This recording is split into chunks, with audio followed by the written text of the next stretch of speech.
In the decades preceding the Civil War, our young nation strained under rapid growth, division, and injustice. The deepening crisis over the expansion of slavery and threat of secession by southern states, coupled with the forced removal and confinement of Native Americans, left the country fractured, volatile, and vulnerable. Leading up to the Civil War, the state of affairs with Great Lakes tribes were just coming out of nearly a century of war.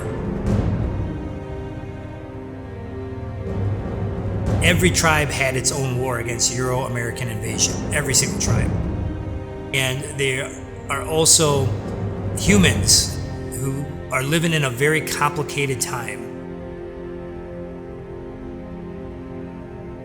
By December 1860, the Union stood on the edge of collapse. With the election of Abraham Lincoln, southern states began to secede. Lincoln faced crises of almost unimaginable scale.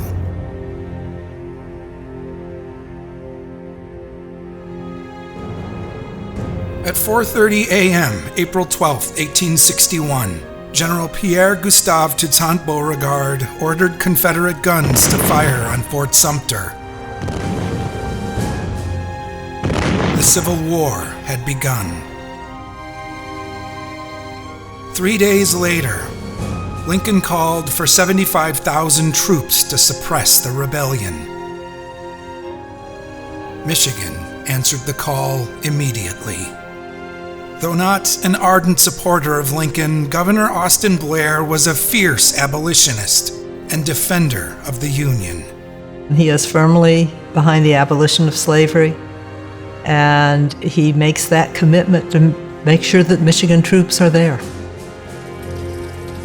With news of war, on April 20th, 1861, thousands of Michiganders gathered in Detroit near the old Capitol to pledge loyalty to the Union. When the war starts, they assumed that it would be a quick war. They literally thought they would go down, battle the Confederate armies, defeat them, and hopefully be back home in time to harvest, in 61. Michigan's 1st Volunteer Infantry Regiment enlisted for just 3 months of service. Under Colonel Orlando B. Wilcox, they trained at Fort Wayne and were mustered into service on May 1st. 10 days later, in a grand ceremony at Campus Martius, they received their colors, inscribed with the words, "Michigan's daughters to her sons. Defend it." Departing for Washington on May 13th, they arrived just 3 days later. Seeing the 1st Regiment of Volunteers from a western state, Lincoln was reported to have exclaimed, "Thank God for Michigan." Blair knew it was not going to be a quick war. He recognized immediately they were going to need a lot more regiments. By August, despite the War Department's direction to send 1 regiment, Governor Blair sent 7. And the officers and the men make solemn promises to the communities where they formed and where they're given these flags. They say, this flag will become the pall, the funeral garment of the regiment before we surrender it to the enemy. It'll never trail to the dust. And they're fighting to the last man to defend these flags.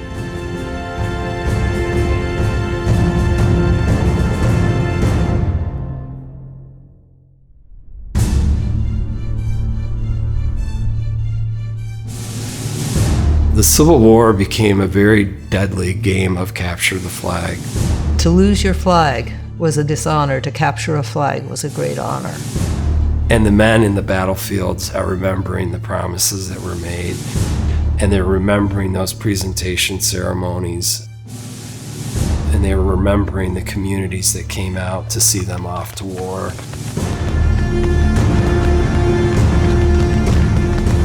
On July 21st, 1861, Michigan's 1st Regiment met its baptism of fire.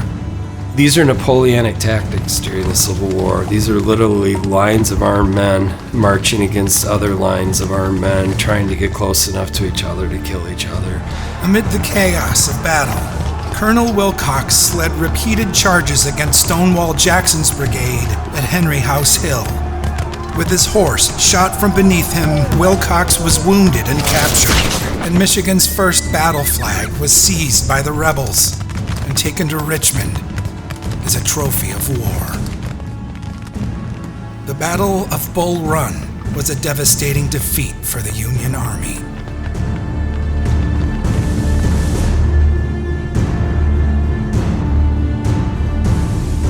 By spring 1862, after more than 20 engagements, resulted in over 71,000 casualties, the grim reality of war had set in.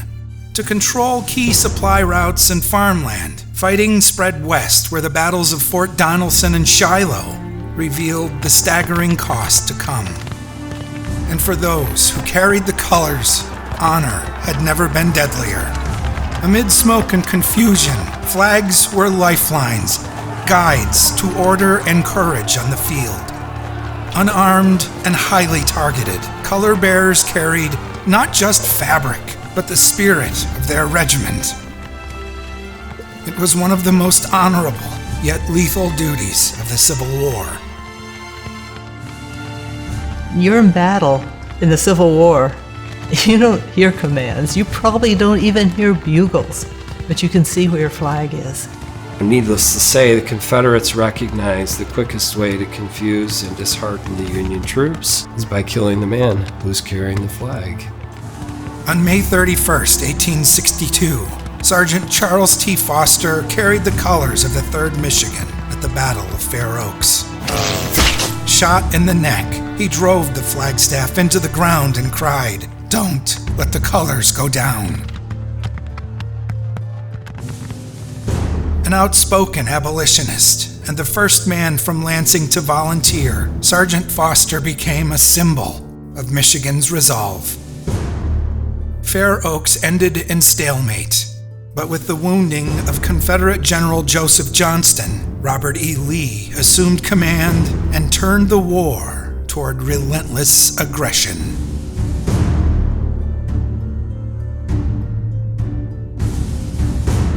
Under pressure and despair, Lincoln knew victory required more men and moral purpose. Privately, he drafted the Emancipation Proclamation and signed the Militia Act of 1862, authorizing conscription of able-bodied white men and allowing black men to serve in the Army. In exchange for their service, they and their families would be granted freedom. By linking enlistment to emancipation, Lincoln reframed the war as a fight for liberty. But Secretary of State William Seward and his cabinet urged delay, arguing victory was needed, not desperation from mounting military losses to give the proclamation strength. That test would come in August of 1862 at the Second Battle of Bull Run. Clashing on the same ground as the first battle, Union forces under General John Pope greatly outnumbered Lee's army near Manassas. Union victory seemed certain. After 3 brutal days yielding 22,000 casualties, hundreds of Michiganders were killed or wounded, including Colonel Horace Roberts of the 1st Michigan Infantry. As he lay dying on the field, he implored, "I trust that Michigan will believe that I tried to do my duty." The battle ended in tragedy, a decisive Confederate victory and a sobering reminder that the war was far from over. Steeped in victory, Robert E. Lee turned north and invaded Maryland. He concentrated his army in Frederick, just 40 miles from Washington. If his invasion succeeds, the Confederacy may gain military support from Britain and France. Lincoln, now desperate for victory, staked the fate of the Union on what came next. At dawn on September 17, 1862, armies commanded by Generals McClellan and Lee clashed in Sharpsburg, Maryland. With the rising of the sun, Union General Joe Hooker struck first through Miller's cornfield and the East Woods. After 3 hours of brutal fighting, over 8,000 men littered the ground. By mid-morning, Confederate reinforcements turned the tide, ambushing an entire Union division in the West Woods, where 2,200 Union men were decimated in less than 30 minutes. Among them, Lieutenant John Anderson Clark of the 7th Michigan from Monroe. In the center of the battle, rebels entrenched in a sunken road repelled constant Union attacks. By 1 o'clock, the badly outnumbered Confederates faltered. Leading the final decisive assault, Major General Israel B. Richardson of Pontiac pressed forward into the chaos. While securing a break in the line, he was mortally wounded. In less than 4 hours, the bloody lane was filled with 5,600 dead and wounded men. To the south, General Burnside's men fought to seize a narrow stone bridge spanning Antietam Creek. Securing it would open a path to the Confederate rear and potentially end the battle. Defended by roughly 400 determined rebels, it took Burnside's force of over 12,000 3 hours to take the bridge, but the Union advance had ended. Antietam was the bloodiest day in American history. In modern terms, populations of cities like Monroe, Niles, or Port Huron were killed or wounded. Over 22,000 men sacrificed for no military gain. Though tactically a stalemate, Lee withdrew and Lincoln seized the moment to act. He declared victory and presented the preliminary Emancipation Proclamation to his cabinet. Asking for no comments, he proposed giving the Confederacy 100 days to surrender and rejoin the Union, or see slavery abolished come January 1st, 1863. Yet rather than pursuing Lee's retreating army, Union forces advanced on Fredericksburg, Virginia, in a renewed effort to capture Richmond. Delays plagued Union command. Little happened for 16 days. By the time equipment needed to build pontoon bridges arrived, Lee had fortified the high ground. On December 11th, Union artillery bombarded Fredericksburg while engineers built the crossings. In a forlorn hope under withering fire, the 7th Michigan and 19th Massachusetts volunteered to row across the river to secure a bridgehead. Leading the 7th, Lieutenant Colonel Henry Baxter's left shoulder was shattered by a Confederate shot. Yet his men succeeded. Thousands of Union troops stormed the town. Street by street, Union troops fought their way through Fredericksburg, but on December 13th, the tide of battle took a grim turn. Lee's army, entrenched behind a stone wall atop Marie's Heights, unleashed devastating fire upon wave after wave of Federal assaults, where Union men fell like snow melting on warm ground. Fredericksburg ended in catastrophe. Union casualties of over 12,500 nearly doubled Lee's losses. The war's relentless reckoning was just beginning. Just 2 weeks after Fredericksburg, General William Rosecrans faced Braxton Bragg's Confederate Army at Stones River in Tennessee. At dawn, Bragg's surprise attack shattered Union lines. Overrun, the Loomis Battery from Coldwater, Michigan, lost 3 of its 6 guns and defensively repositioned while the 13th Michigan braced for battle. in the dense cedar forest known as the Slaughter Pen. Pinched in a lethal salient riddled with rocky outcroppings, surrounded and outnumbered, the 13th charged, reclaimed the Loomis guns, and took over 100 prisoners. The 21st Michigan went into battle with one bullet hole through their colors and came out with 26. And Color Sergeant William Billy Johnson was killed in action.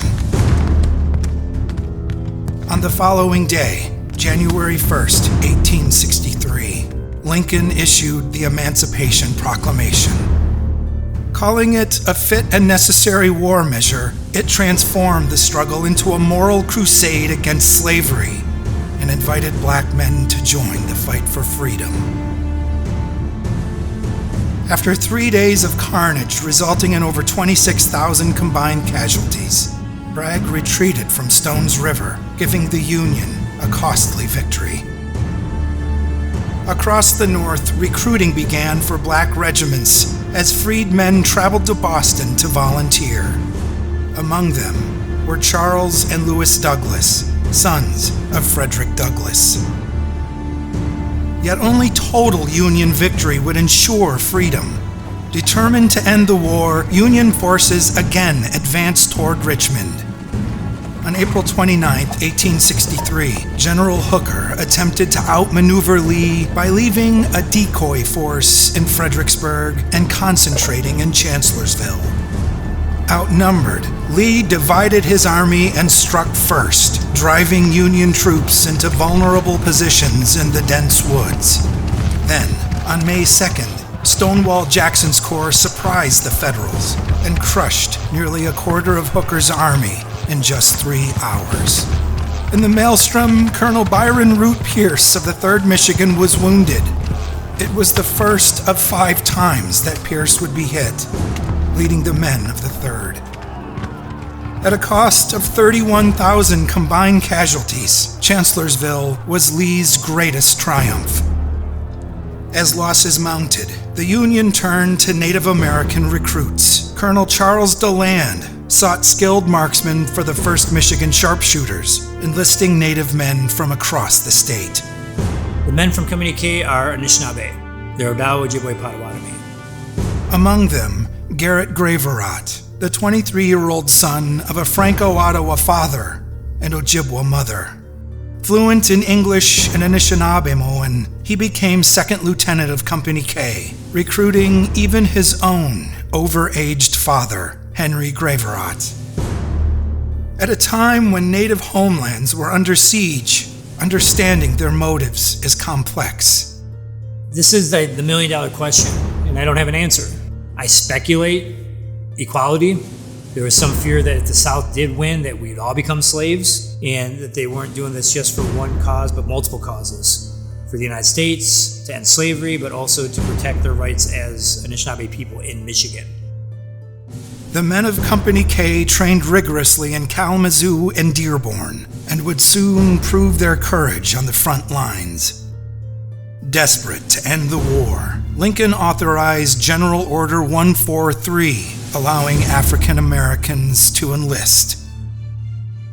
Meanwhile, to relieve pressure on war-torn Virginia, believing his army invincible, Robert E. Lee invaded the North again.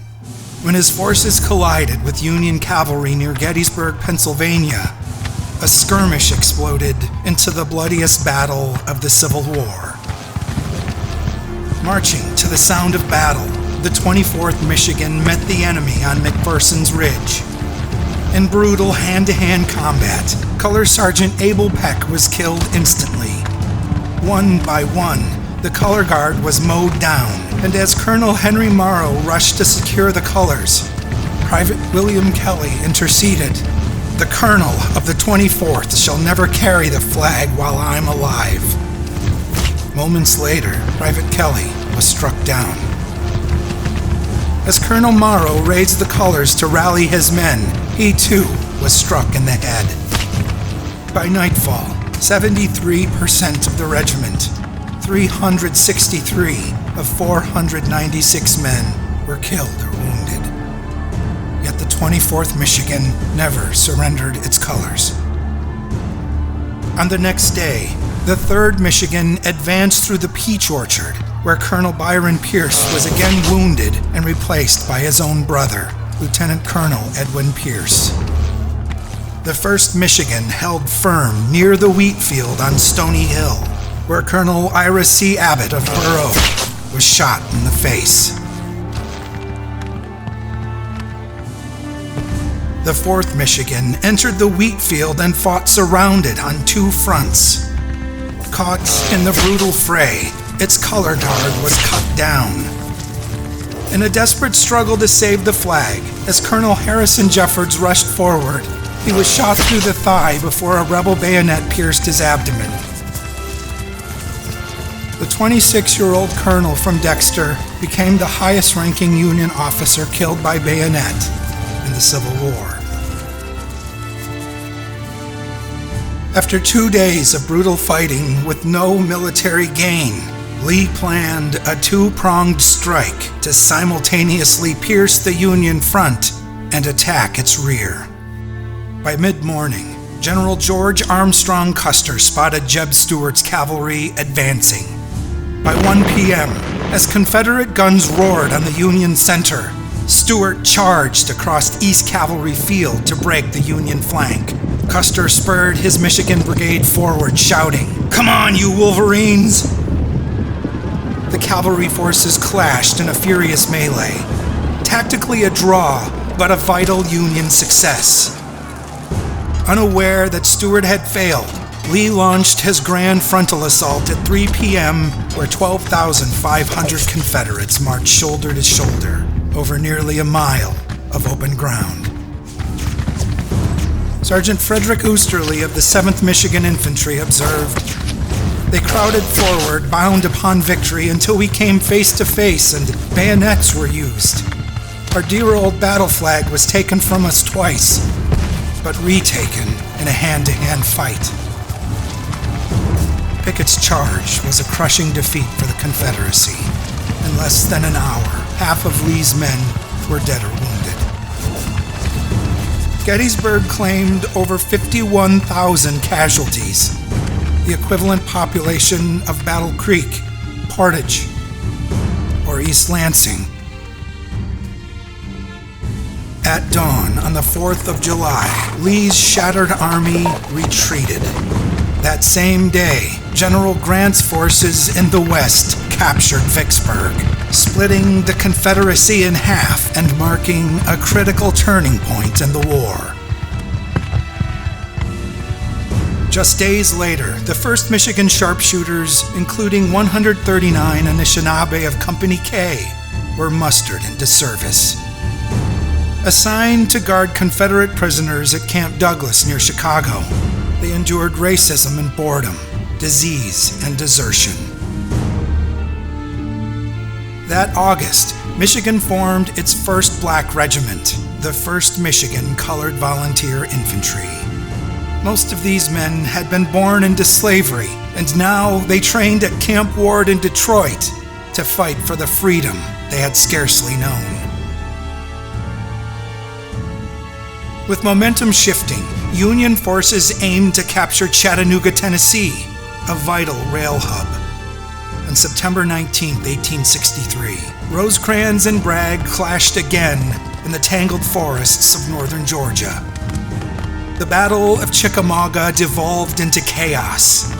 The Loomis Battery alone had fired 64 rounds before Lieutenant George Van Pelt and 5 of his men were killed defending their guns. At Vineyard Field, the 13th Michigan charged bayonets, holding the line but losing a third of its men. The next day, Confederate forces broke through the Union center, forcing a full retreat. Chickamauga became the second bloodiest battle of the Civil War, with nearly 35,000 casualties. It was the last major Union defeat in the West. After the battle, Major Willard Eaton of the 13th Michigan wrote to his niece, "You speak of guarding the flag. Now I'm aware that thousands of people have but little thought of a flag, Let such take the field and go forth into battle under a flag, and bear it through the storm of death until half their number have fallen under its folds. Then they will be prepared to appreciate it. Through the winter, victories at Chattanooga and Knoxville restored hope, and on February 17, 1864, Michigan's first battle-ready black troops were mustered into service. Weeks later, General Ulysses S. Grant took command of all Union armies. Recognizing the North's advantage in manpower and resources, he adopted a brutal strategy of total attrition. Fight, press, and never let Lee recover. His first test came in Virginia's tangled forests known as the Wilderness. Thrust into a vortex of smoke, confusion, and unburied dead from Chancellorsville, the men of Company K had just arrived when they confronted rebels at Saunders Field. Sergeant Thomas Cachitigo instructed his men to cover themselves with mud and leaves. Company K plunged into ferocious hand-to-hand combat as Sergeant Charles Allen, the first Anishinaabe casualty, fell mortally wounded. Traditional tactics failed in the dense thickets of the wilderness, yet the men of Company K were well versed in maneuvering in the woods. They're seeing heavy combat, and their instincts kick in. They're taking out Confederates. This is working. Private Daniel McEwenaw was said to have struck down 32 Confederates, mostly officers, on May 6th alone. Federal losses reached 18,000, but Lee's army, reduced by 17%, was bleeding faster than it could recover. Grant pressed on, hammering Lee's defenses at Spotsylvania Courthouse.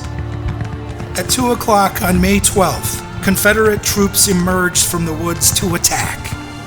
The 17th Michigan was surrounded and decimated at Heath Salient, losing 84% of its men while fighting to reclaim the colors. By dusk, ammunition was depleted. The men of Company K fixed bayonets and charged through the chaos, their war cries piercing the roar of battle. After 24 hours of inconceivable combat, Colonel Charles DeLand was wounded and captured. Company K lost 17 men, including Sergeant Big Tom Cachitigo, wounded, and Henry Graverot, the father of Lieutenant Garrett Graverot, killed in action. After 2 weeks of relentless fighting, Grant lost more than 18,000 men. Yet Lee's loss of 13,000 was far more devastating to the Confederacy. In just 2 weeks' time, Grant's army pushed to within 12 miles of Richmond. After 2 days of skirmishing, they entrenched 200 yards from the Confederate lines, spanning nearly 6 miles at Cold Harbor. At dawn, June 3, 1864, Grant ordered a full frontal assault across open ground known as No Man's Land. In less than half an hour, 7,000 Union soldiers were struck down before many of them could even return fire. After 9 days of trench warfare, Grant quietly withdrew and shifted his forces toward Petersburg, where a deadly 9-month siege began on June 15th. Early Union attacks faltered. In one assault, Company K was isolated and surrounded. Fighting hand to hand, they covered their comrades' retreat until they too were overwhelmed. Lieutenant Garrett Graverot was mortally wounded, as over 80 of the regiment, including 14 from Company K, were captured and taken to Andersonville Prison. Later that summer, Union miners tunneled beneath Confederate lines and set off a massive explosion early on July 30th. The blast tore a gaping hole in rebel defenses, but poor coordination turned victory to slaughter. Union command, fearing political backlash of potential heavy casualties, replaced the black troops that had been trained for the assault at the last minute and ordered in untrained white men of the 14th New York Heavy Artillery to go first. Many charged straight into the crater, trapped under deadly fire. The men of Company K entered the crater with the 2nd and 20th Michigan and were consumed in a hurricane of confusion and heavy casualties.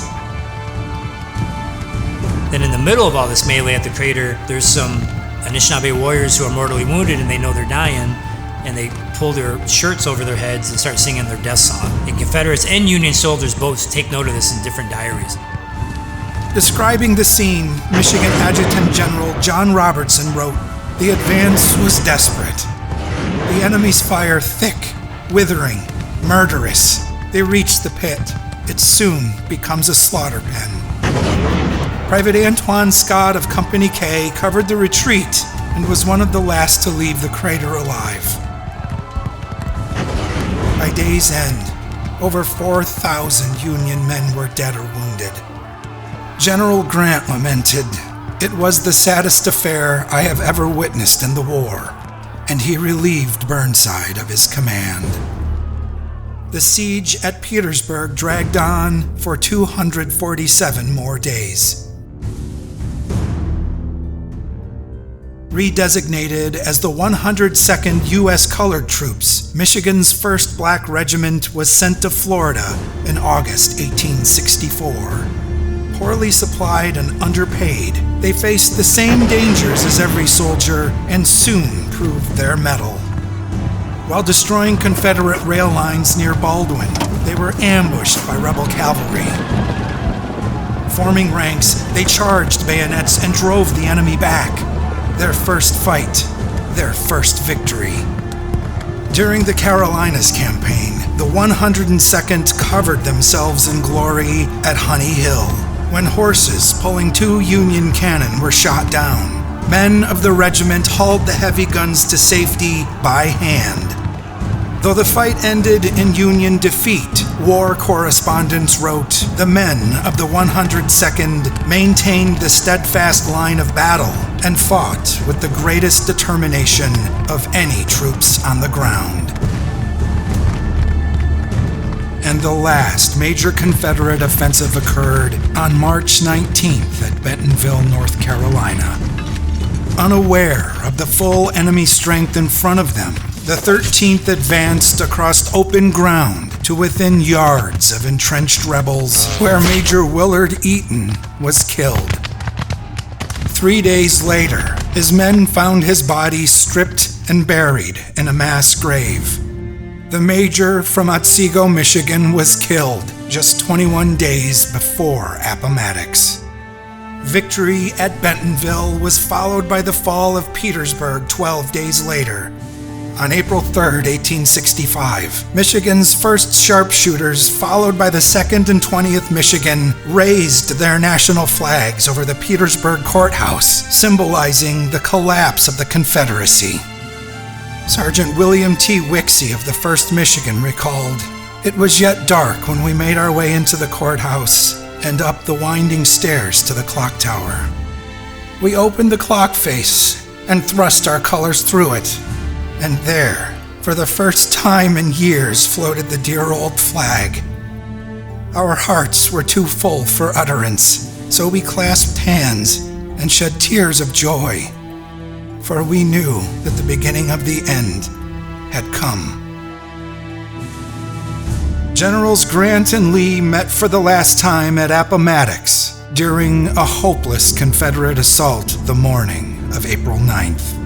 Surrounded and broken with no chance of escape, Lee saw inevitable truth in his starving men's eyes and said, "There is nothing left for me to do but go and see General Grant, and I would rather die 1,000 deaths." The generals discussed terms of surrender, and in less than an hour, the fighting that had consumed our nation for 4 long years had come to an end.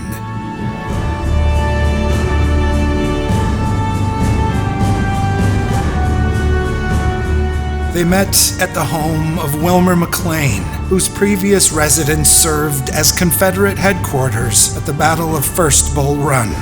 The war began in my front yard, he later said, and ended in my front parlor. 90,000 Michiganders fought beneath these banners, and the flags they carried home bear silent witness to their courage, sacrifice, and the enduring price of freedom.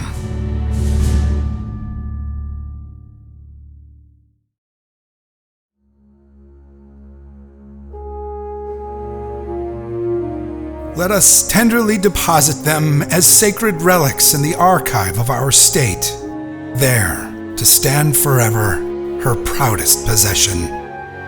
Governor Henry Crapo.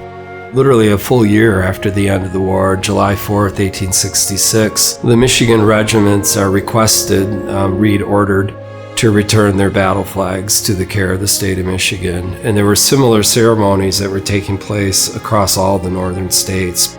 Michigan's ceremony took place in Detroit. Even though Lansing was the capital city, Detroit was the largest metropolis of the state.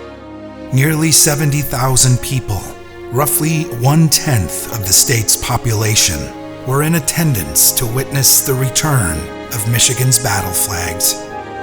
And in some cases, the men who'd actually bore the flags into combat, the flag bearers ceremoniously returned them to Governor Crapo. Henry Crapo made a solemn pledge that day. As long as our state has a name and a place in this nation, these flags will be cared for. When our present Capitol will open in 1879, one of the reasons it was built the way it was to serve as a proper repository and a fireproof place to store the relics from the war, and chief among them, the artifacts from the Civil War, were the battle flags. They were kept in a military museum, originally on the first floor in the South Hall of the Capitol. This war had touched every single person in the entire state directly. The crowds that came to see the building on its opening day, the reporters noted in particular that the new military museum, with their beautiful cases and the flags there in resplendent display, vertical on their staffs, that the people poured in there and pressed their faces to the glass and said, "That's the flag my son died under," or "That's the flag that my husband fought under." And the tears ran down people's face. These flags represent the loss of life. Many of them are covered with bullet holes. Many of them have blood stains on them from the men who died defending him. These flags carry so much human in them. The reminder of who you're fighting for, the regrets from leaving the people you're fighting for, the desire to get back home, are all wrapped up in these flags. The battle flags remained in the Capitol's military museum until the winter of 1908-1909, when Michigan veterans of the Civil War ceremoniously placed their war-torn yet beloved regimental colors in glass display cases in the Capitol's rotunda. The thought at the time was that the glass enclosures would protect the flags forever. We know today that glass didn't protect them from light. It actually didn't protect them from the things in the air, and it didn't protect them from themselves. The weight of the flags themselves, 6 by 6.5 foot, the infantry flags, the weight of them was literally pulling them to pieces. They stayed in the cases till the 1960s, and then the flags were sent out for conservation. Misguided conservation. They were sewn between dyed layers of net through a sewing machine with a zigzag stitch. And every time you do that with a large sewing machine needle, you're poking a hole in the original flag. Literally putting tens of thousands of holes in each of the battle flags. It's an evolution. These people were learning at the same time. They didn't know. They didn't have schools of conservation to teach them what to do and what not to do. So they were doing what they thought would work. After well-intentioned yet misguided conservation efforts in the 1960s, the flags were put back in the same cases where they remained until the Capitol's National Historic Landmark restoration between 1989 and 1992. It was pretty easy to see that they were in trouble. They were dirty, and not just from battlefield dirt. The cases were filthy on the inside. The bottom of the case is littered with little bits of silk and fringe, and even alarmingly red and blue dust, which is powdered silk, which is what you don't want to happen to something that's made out of silk, because it can't be reversed. Our original goal was to encapsulate the cases to protect the flags during the restoration, but we realized we were in danger of losing the collection completely if something wasn't done quickly to care for them. So a decision was made to remove them. The battle to save the flags began in 1990. Each of the flags was carefully assessed and photographed before being placed in temporary storage in a warehouse. That bought a little bit of time, but we made the commitment when they came out, one, that they would always be cared for, and two, that they would always be accessible to the public in some way. I give great credit to Carrie Chartkoff. Carrie took the time to meet with all the people that cared about the flags and to explain the need to care for them. With much needed support in place, Save the Flags partnered with the newly opened Michigan Library and Historical Center, today's Michigan History Center, to safely store, preserve, and publicly display the battle flags. Basically, Carrie came to us and said we ought to have a place for these. And we have some money to do the right kind of cases for them, which is what is so miraculous about this place, is the materials they're on are stable so they won't damage them. Air can get to them, but they're all individually covered. And anytime we take them out for exhibit, we don't move them off that nice flat surface that is part of what's going to keep them, we hope, for generations to come. I always say to people that these flags have become to me as dear old friends. Ragged, worn, aged, very, very tired, but desirous of the opportunity to share their stories, but they can't speak in audible tones, so our job is to tell their stories.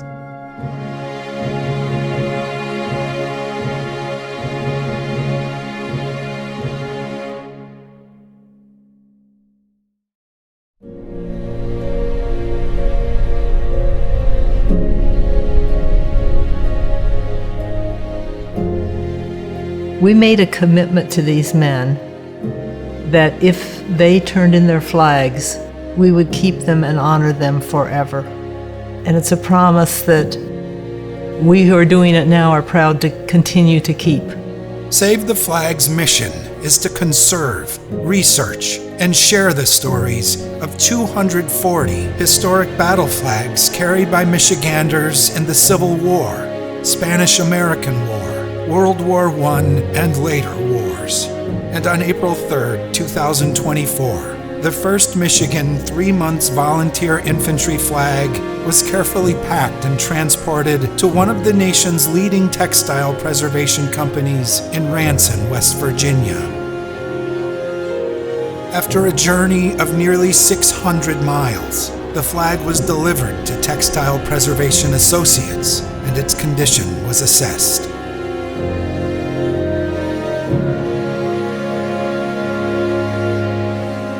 Okay, let's look at what we're dealing with here. I'm going to take a little bit of this out just to see. That is going to break up into even more pieces than what we can already see.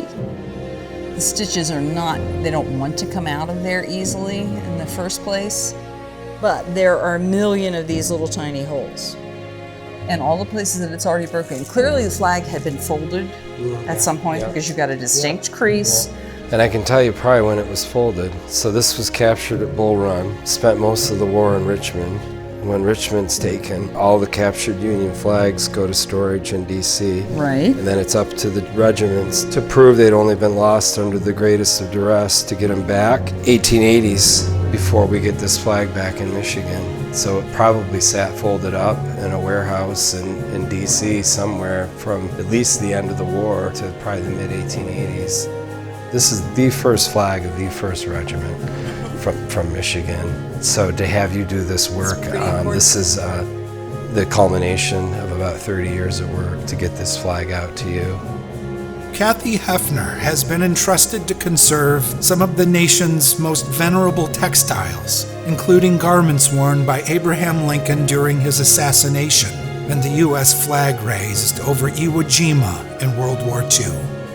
I often don't think about the historic aspect of some of the things I'm working on while I'm working on them, and I can't get caught up in the fact that, oh my God, this is the first flag, this is the first Michigan flag. I'd be crying on the objects, number one, but I just have to look at it in minute detail and say, okay, well, this particular seam is open and I have to fix it.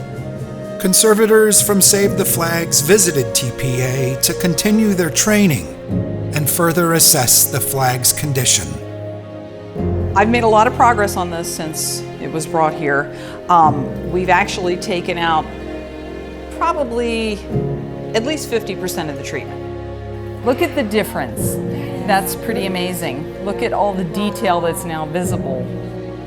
And if you look, what I was anticipating was that the condition of the painting, which appears very brittle, turns out not to be as brittle as I suspected.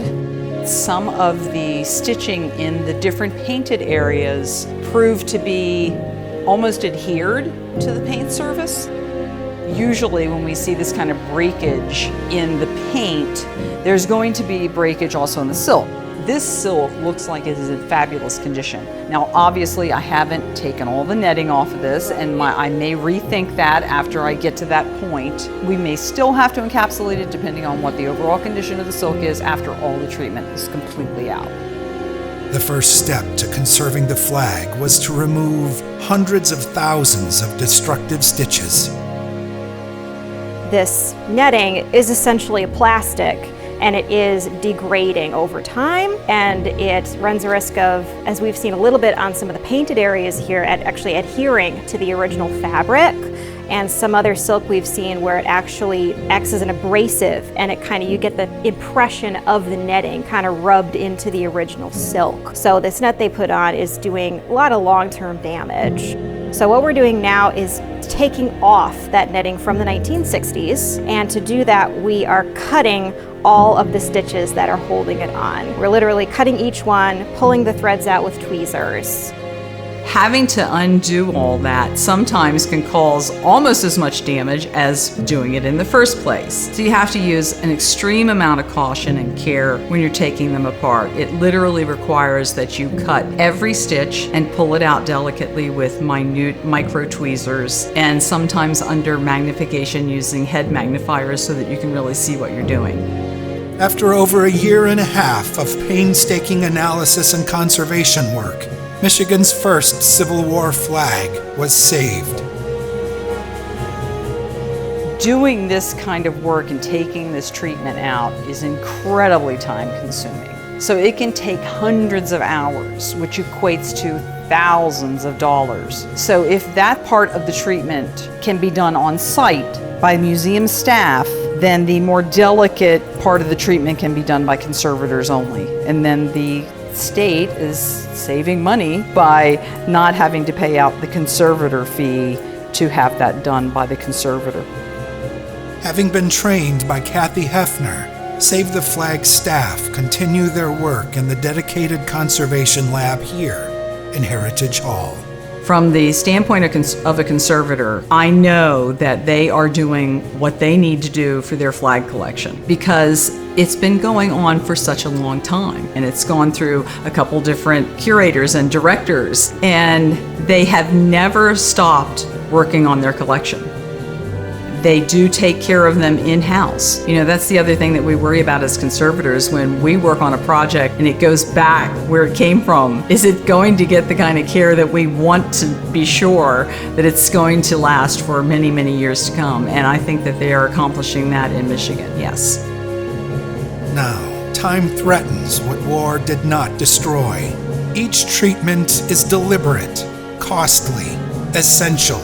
A race against deterioration that cannot be deferred. And with little to no state funding, every inch of conservation depends on individuals, volunteers, and experts choosing to act before it's too late.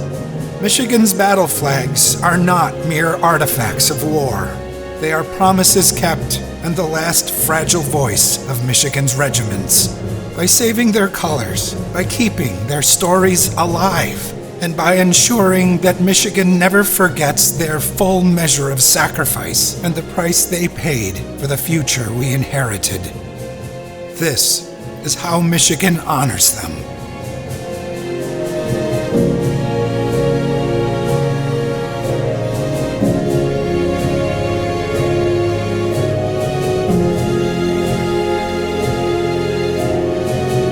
Stand with us to save the flags.